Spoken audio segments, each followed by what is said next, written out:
একবার ভাবুন তো, যদি 15 বছরের জন্য বিদ্যুৎ চলে যায় তাহলে পৃথিবী কেমন হবে। না থাকবে কোনো মোবাইল, কম্পিউটার কিংবা কোনো অফিস আদালতের কাজ। আজকে আমরা যে মুভিটি নিয়ে কথা বলবো সেই মুভিটির নাম হচ্ছে সারভাইভাল ফ্যামিলি। তো বেশি দেরি না করে শুরু করা যাক। জাপানের রাজধানী টোকিও।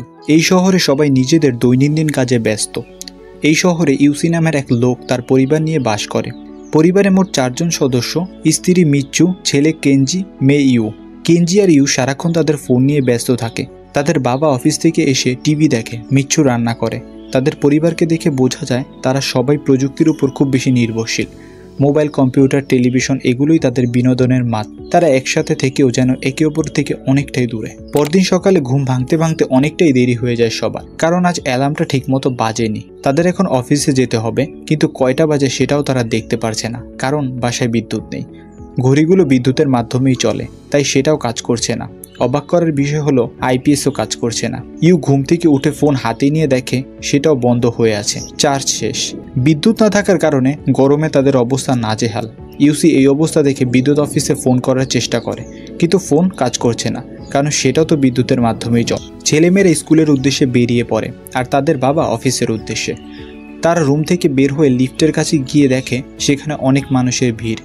তারা জানতে পারে শুধু তাদের অ্যাপার্টমেন্ট নয়, বরং পুরো বিল্ডিংয়ে বিদ্যুৎ নেই, জেনারেটরও কাজ করছে না। তাই তারা সিঁড়ি দিয়ে নিচে নেমে আসে। অফিসে যেতে যেতে অনেকটাই দেরি হয়ে যায়। সে দ্রুত বেরিয়ে পড়ে স্টেশনের উদ্দেশ্যে, কিন্তু সেখানে গিয়ে আরেক বিপত্তি ঘটে। সেখানে প্রচুর মানুষের ভিড়, কিন্তু কোনো ট্রেন চলছে না। খোঁজ নিয়ে জানা যায় কোনো ট্রেন গন্তব্যে পৌঁছাতে পারছে না। বিদ্যুৎ ছাড়া ট্রেনগুলো শহরের বিভিন্ন জায়গায় থেমে আছে, কিন্তু অফিস তো যেতেই হবে। তাই ইউসি হেঁটে হেঁটে অফিসে যাওয়ার উদ্দেশ্যে রওনা হয়। এত কিছুর মধ্যেও কেনজি ঠিকমতো স্কুলে যাচ্ছিল, কারণ সে সাইকেলে যাতায়াত করে। যাওয়ার সময় হঠাৎ করে সে চারপাশটা দেখতে পায়। শহরের এমন অস্থিরতা সে আগে কখনোই দেখেনি। সবাই হেঁটে হেঁটে যাচ্ছে, কেউ গাড়ি বা ট্রেন ব্যবহার করতে পারছে না। মজার বিষয় হলো কোটি কোটি টাকার গাড়ি থাকা সত্ত্বেও অনেকেই কেনজির সাইকেল কেনার জন্য তাকে টাকা অফার করে। হেঁটে হেঁটে ইউসি অফিসে পৌঁছায়, তবে দেরি হয়ে যায়। কিন্তু অফিসের সামনে গিয়ে দেখে সবার একই অবস্থা। অফিসের দরজা অটো সিস্টেমে খুলে, কিন্তু বিদ্যুৎ না থাকায় দরজা খোলা সম্ভব হয় না। তাই বাধ্য হয়ে দরজা ভেঙেই ভিতরে ঢুকে, তবে ঢুকেও কোনো লাভ হয় না। বিদ্যুৎ না থাকার কারণে অফিসের সব কম্পিউটার বন্ধ। অফিসের কাজ তো সব কম্পিউটারেই হয়। অন্যদিকে মিচ্ছু গরমে ক্লান্ত হয়ে যায়। মোমবাতি কেনার জন্য বাহিরে বের হয়। প্রতিবেশীদের সঙ্গে দেখা হলে জানতে পারে বিদ্যুৎ কবে আসবে তারা কেউই জানে না। তারা মোমবাতি কিনতে দোকানে গেলে দেখতে পায় চার্জার লাইট ও ব্যাটারি আগেই বিক্রি হয়ে গেছে। মোমবাতি কিনে মিচ্ছু বাড়ি ফিরে আসে।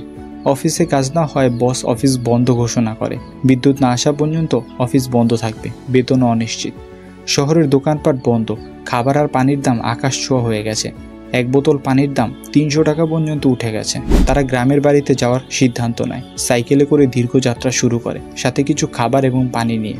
কিন্তু পথে মুষলধারে বৃষ্টি শুরু হয়ে যায়। সাইকেলও নষ্ট হয়ে যায়, খাবার পানিও নষ্ট হয়ে যায়। নদীর দূষিত পানি খেয়ে ইউসি অসুস্থ হয়ে যায়। তাদের খাবার ফুরিয়ে গেলে বাধ্য হয়ে তারা বিড়ালের খাবার খেতে শুরু করে। দীর্ঘ 100 দিন পর তারা গ্রামের কাছাকাছি পৌঁছে যায়। একবার বিল পার হতে গিয়ে ভেলা ভেঙে যায়। ইউসি পানিতে পড়ে যায়। সবাই ভাবে ইউসি মারা গেছে, কিন্তু সে বেঁচে থাকে। তারপরে কয়লা চালিত ট্রেনে করে তারা গ্রামের দিকে রওনা হয়ে ট্রেনে ডাক্তার তাদের চিকিৎসা করে, খাবারও দেয়। অবশেষে 100 দিনের যাত্রার পর তারা গ্রামের বাড়িতে পৌঁছায়। এভাবে 15 বছর কেটে যায়। তারা গ্রামে থাকে, মাছ ধরে, চাষাবাদ করে, গ্রামের পরিবেশের সঙ্গে মানিয়ে নেয়। একদিন হঠাৎ করে মাইকের শব্দে ঘুম ভেঙে যায় ইউসির। আশেপাশে লাইট জ্বলতে থাকে। বিদ্যুৎ ফিরে এসেছে। 15 বছর পর বিদ্যুৎ ফিরে পেয়ে শহর সচল হয়ে গেছে। পরে জানা যায় সৌরঝড়ের কারণে পৃথিবীতে উচ্চমাত্রা রেডিয়েশন তৈরি হয়েছিল, তাই বিদ্যুৎ উৎপাদন বন্ধ হয়ে গিয়েছিল। বিদ্যুৎ ফিরে এলেও ইউসির পরিবার এখন আর প্রযুক্তি নির্ভর হয়ে থাকে না। তারা নিজেদের মধ্যে সময় দেয় এবং একে অপরকে খুব বেশি ভালোবাসে।